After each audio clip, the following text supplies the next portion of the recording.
We are going to play Dicey Questions again. Oh, Dicey. I have updated some of these questions to suit you as a director, but then there's also like the silly stuff in here too.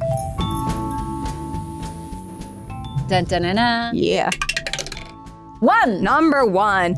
Oh, this is a good question for directing now. This one is must-haves, and I ask this a lot, but I changed this a little for you. What is something you absolutely must have on set as an actor? Something like sides, water bottle, headphones, and now has that must-have changed as a director, or is it still the same thing? No, that's the same thing. It's a strong support system. Yes. Such a good answer. I mean, truly, like there's no, with an actor, as an actor, I need to have people around, a good writer, a good director, a good team, people I care about there who are good at their jobs, people who are better at their jobs than I am, so I don't need to be the best on set. Absolutely the same is true with directing. I would like to surround myself with the people who are the best at their jobs. I was so mentally prepared for a thing that I'm just so moved by that answer now. I mean, that is the right answer, That's though. my answer. Because every other time it's different. I bring other things to each set, but the thing I need is a strong support system. I'll add to that. What is a thing that is specific to Stowaway? I had an LL Bean tote bag, one of those very classic ones that had all of my stuff in it, like the shot list binder, a Rubik's Cube for stress, protein bars packed, like just like a mom purse, but for set. And you can solve the Rubik's Cube. Sure can. Most impressive. Thank you. That's one thing that I would think my puzzle-loving brain could do, and I just can't. But it's not puzzles. It's a series of algorithms. You memorize it like lines, and then it's the same every time. This feels like a challenge now that you've reframed Rubik's Cubes for me. You can do it. There are apps. Go home and get one. You can do it. And then once you do it, it's so brain clearing. It's like folding laundry. And so when I would get to like a stopping point where I was like, how am I going to solve this disaster that is happening on stage? And it wasn't like an immediate fire, but it was like tomorrow's fire. I would sit there and by the time I'd solved it 3 or 4 times, something unlocked in my brain. The next time you see me, I will be able to solve a Rubik's Cube. I'm gonna hold you to that. I don't bullshit about stuff like that. Second roll in the tower. 8. Number 8. Here's a good one for right now too. It's Fantastic Fest. Yes, it is. I want your single favorite Fantastic Fest memory. Oh, what is my single greatest Fantastic Fest memory? Meeting Jennifer Kent. Ooh, and you just moderated a Q&A I did. for her. We got along very well right away. And she's so funny and so smart in the way she speaks about her movie. It's definitely a role model when it comes to female directors and the way that they run their sets. I wish I could have seen you moderate that. Had you done that kind of thing before? No, and I was asked 3 to 5 hours before. And having just sat down with Jennifer and watched her do Mike's podcast and seen on Instagram that she's been taking the Babadook out and around, I sort of said to myself as I was driving up there, the only way I want to do this is if I can make this at least a little fun for her. Because having done press myself, you answer the same 15 to 20 questions. And so I just started asking her absurd things. There's a lot about the gay Babadook. Oh, yeah. Which character from the Babadook she would go as for Halloween. What was her shoe size? Who would win in a fight? An octopus with knives or a shark on caffeine? Okay. Things like this.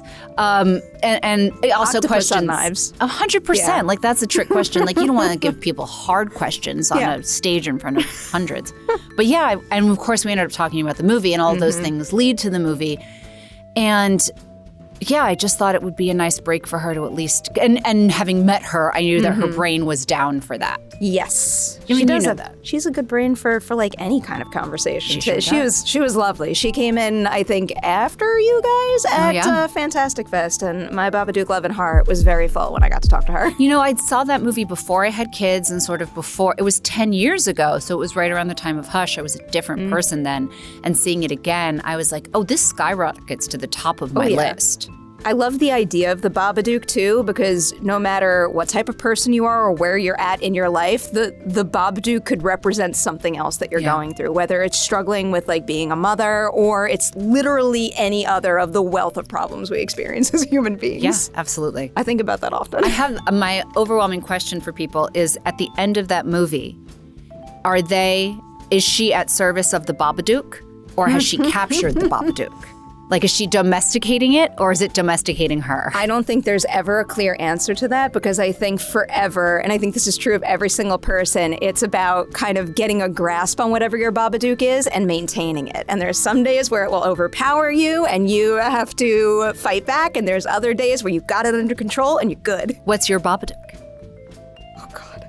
Do it. My Babadook is like a million things. But something came to your mind right away and you pushed it down. I saw it happen to your face. What was it? I'll tell you yours if you tell me. No, I'll tell you mine if you tell me yours. No, I'll happily. I mean, not happily, but I think the fact that I think this is my Babadook is a good thing because it just goes to show that I love what I do so much. Because I love what I do so much, I'm constantly afraid of it being taken away. And I'm always at risk of those thoughts creeping in and ruining the wonderful things that I get to do in the moment. And I always am trying to fight back that. You know, if I was a therapist, and I'm not, I would say it's not that you're afraid of it being taken away, it's that you're afraid that you don't deserve it. Ooh.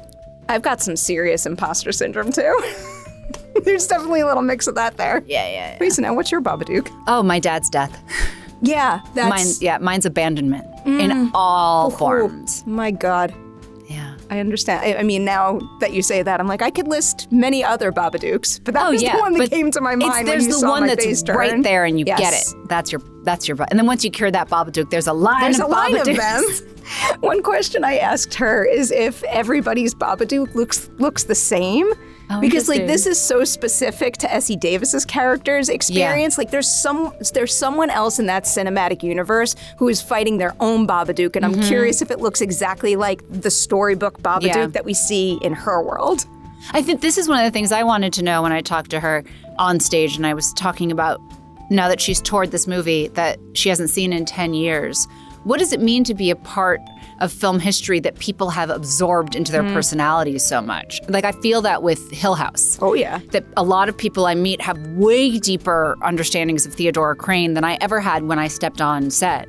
And so how did it feel for her to know that? It's a beautiful thing. It is a beautiful thing. I bet you experience that a lot because I see you're doing the fan convention circuit, and like I moderate for those things every once in a while. And not that the actors and the filmmakers who made them don't have a thorough understanding, but then you hear a question that's just so incredibly insightful from an audience member, and they stop and go, "I never thought of it that way." Yeah. And I think that's one of the most special interactions in the world. Those conventions are so important, and I think meeting fans and talking to them about the art is so important because we can get into this us and them mentality. Actors and creators can be like us versus them, and the people just want to watch something on their cell phone. And when you go out there in the world, that's not necessarily true.